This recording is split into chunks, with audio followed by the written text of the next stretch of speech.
Viewers আসসালামু আলাইকুম। তো বিগত শেখ হাসিনা সরকারের আমলে আমি একটা ছোট্ট ভিডিও করছিলাম।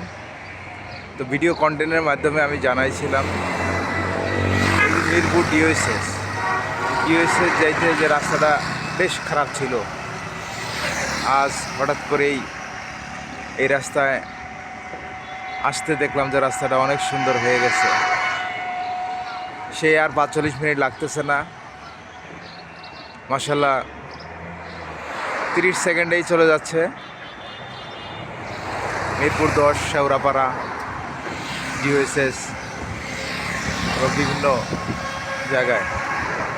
খুব দ্রুত যারা যারা গাড়ি চালাচ্ছে দ্রুত চলে যাচ্ছে তাদের গন্তব্যস্থলে। তো ভালো থাকবেন, সুস্থ থাকবেন। দেখে অনেক ভালো লাগলো, রাস্তাটা অনেক প্রশস্ত করছে, অনেক সুন্দর করছে, অনেক সুন্দর। তো দুরন্ত গতিতে ছুটছে প্রত্যেকটা গাড়ি, মোটর সাইকেল। তো বেশ ভালো। তো ভালো থাকবেন, সুস্থ থাকবেন। আসসালামু আলাইকুম।